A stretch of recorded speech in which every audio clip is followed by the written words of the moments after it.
तीन तिगाड़ा काम बिगाड़ा। तीन बहुओं के रवैये से सासू माँ बहुत परेशान थी। दरअसल बात ये थी कि तीनों बहुओं में किसी बात को लेकर अनबन हो गई थी। तब से ही तीनों एक दूसरे से मुंह फुलाए रहती थी। ना कोई सीधे मुंह किसी से बात करती, ना किसी का कहना मानती। पड़ोसी भी इस बात को जानते थे और जाने कैसे कैसे बातें भी करते। इसीलिए सासू माँ ने तीनों बहुओं को तुरंत अपने कमरे में बुलाया। मैं कई दिनों से देख रही हूँ, तुम तीनों अलग अलग सारे काम कर रही हो। ये सब नहीं चलेगा, तीनों को मिलकर ही काम करना पड़ेगा। सास की बात सुनकर एकदम से बड़ी बहू बोल उठती है। नहीं मम्मी जी, मैं इन दोनों के साथ कुछ नहीं कर सकती। मैं इस घर की बड़ी बहू हूँ, फिर भी ये मेरा कहना बिल्कुल भी नहीं मानती। अरे जेठानी जी, जानबूझकर मुझे डबल काम करवाती है आप। और छोटी मुझसे टेढ़े मुंह ही बात करती है। इन दोनों के बीच हमेशा सैंडविच बन जाती है मेरी, और मैं हमेशा आलू की तरह बीच में मसली जाती हूँ। मम्मी जी, इन दोनों को लगता है कि मैं छोटी हूँ तो इनके पैरों तले दब जाऊंगी, लेकिन नहीं, मेरा भी उतना ही अधिकार है जितना इन दोनों का है।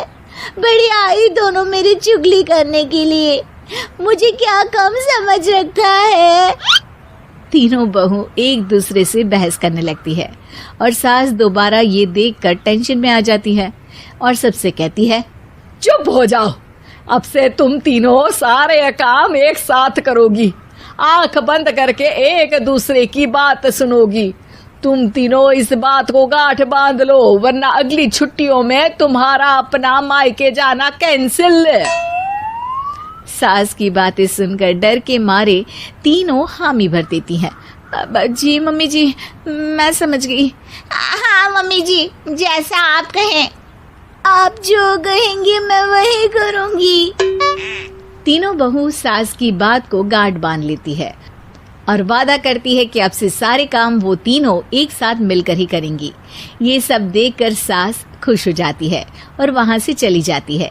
नीचे जाकर वो देखती है कि घर में शर्मा जी आए हुए होते हैं। सास जोर से आवाज लगाकर कहती है, अरे बहू, जरा चाय बनाकर तो लाना, शर्मा जी आए हैं। सास की बात सुनकर तीनों बहू तुरंत किचन की ओर भागती है और चाय बनाना शुरू कर देती है। मुझे तो एकदम मसाले वाली कड़क चाय पसंद है, तो हम शर्मा जी के लिए मसाले वाली चाय ही बनाएंगे। अरे नहीं दीदी, गर्मी के मौसम में मसाला चाय कौन पीता है? मैं तो शर्मा जी के लिए इलायची वाली चाय ही बनाऊंगी। ये कैसी बात कर रही हैं आप दोनों? मेरी मम्मी ने सिखाया है कि मेहमान को ज्यादा दूध और शक्कर वाली चाय देनी चाहिए, वरना वो घर वालों को कंजूस समझते हैं। तो मैं तो शर्मा जी को ऐसी ही चाय दूंगी। तीनों बहुएं अपने अपने तरीके से चाय में शक्कर, मसाला, पत्ती सब डाल देती है। उबलने के बाद तीनों मिलकर चाय बाहर लेकर जाती है और शर्मा जी और सासू माँ को देती हैं। चाय पीने के बाद शर्मा जी सासू माँ को देखकर शर्मा जाते हैं और शर्मिंदा महसूस करते हैं कि आखिर उन्होंने चाय पीने के लिए हामी क्यों भरी। सासू माँ भी चाय पीना शुरू करती है और कहती हैं, अरे बहू, ये कैसी चाय बनाई है? चाय है या मीठे दूध की बासुंदी? हाँ, चाय अच्छी नहीं लगी क्या? कोई बात नहीं, हम पराठा बनाकर लाते हैं। चलो चलो अंदर। हाँ चलो। हाँ, आती हूँ मैं भी। नहीं, मेरा पेट चाय ने ही चौपट कर दिया, वही काफी है। पराठे से पोपट नहीं करवाना, मैं तो चलता हूँ। शर्मा जी चुपचाप पतली गली से निकल जाते हैं। अगले दिन सास बहुओं से कहती है, अरे बहू, जाओ जाके ऊपर के गेस्ट हाउस की सफाई कर दो। कल हमारे यहाँ मेरे दूर के रिश्तेदार आने वाले हैं, तो पूरे कमरे को चमका देना, समझी? तीनों बहू सास की बात को मानकर ऊपर सफाई करने चली जाती हैं और तीनों कमरे की सफाई चालू कर देती है। बड़ी बहू मकड़ी के जाले साफ करती है, तो बीच वाली झाड़ू लगाना और छोटी वाली सर्फ डालकर जमीन धोना शुरू कर देती है। अरे दीदी, जेठानी जी, अभी मैंने पूरी फर्श धोई और आप फिर से धूल नीचे गिरा रही हैं। और मछली जेठानी जी, आप बिना झाड़ू की धूल यहाँ छटक रही हैं। अरे तीनों को साफ करना है, एक साथ सफाई करते हैं ना।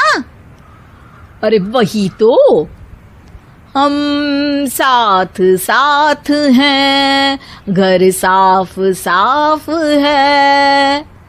तीनों बहू ऐसे ही काम में उलझ जाती है और 2 घंटे तक एक ही कमरे की सफाई करती रहती है। बहुत देर से अपनी बहुओं को ना देखने के कारण सास ऊपर कमरे में उन्हें देखने जाती है, लेकिन कमरे में घुसती ही वो गीली फर्श पर फिसलने के कारण नीचे गिर जाती है। ओरी मोरी मैया, हड्डी मरोड़ के रख दी।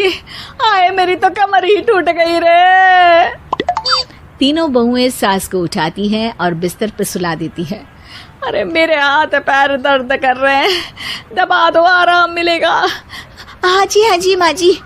अरे जी माँ जी, जी माँ जी। और तीनों बहुएं एक साथ सास के हाथ को दबाना शुरू कर देती हैं। माँ की तो चीख ही निकल जाती है और नतीजा ये होता है कि सास के बचे हुए शरीर में भी दर्द उठ जाता है। हाय राम, ये क्या कर दिया तुम तीनों ने। अरे मेरी तो किस्मत ही फूटी है कि तुम जैसी बहुएं मुझे मिली। हे भगवान, पूरे शरीर में दर्द बढ़ गया है। अब तो पता नहीं कि चल भी पाऊंगी या नहीं। माफ करो, मुझे गलती हो गई मुझसे कि तुम तीनों को एक साथ काम करने के लिए बोला। सोचा था तीनों मिलके अच्छे से काम करेगी, लेकिन बड़े बुजुर्ग सही कहते थे कि 3 तिगाड़ा काम बिगाड़ा। तुम लोगों ने ये बात ना आज साबित करके दिखा दी। तुम तीनों को तो समझाना यानी मानो भैंस के आगे बीन बजाना है। तुम्हें अकेले अकेले काम करना है ना, तो अब से तुम अकेले ही अपना अपना काम करो। तीनों बहुएं वहां से जाने लगती है। अरे कहाँ जा रही हो? आप ही ने तो कहा कि अपना अपना काम करो, तो मुझे मुल्तानी मिट्टी लगानी है। अरे मुझे भी तो नेल पॉलिश लगानी है, मुझे ना मेहंदी लगानी है। सास अपना सर पीट लेती है और कहती है, अरे मुझे भी लगाना है कुछ। क्या माँ जी? क्या माँ जी? क्या माँ जी? तुम्हारे घर वालों को फोन तुम्हारी हरकतें बताने के लिए।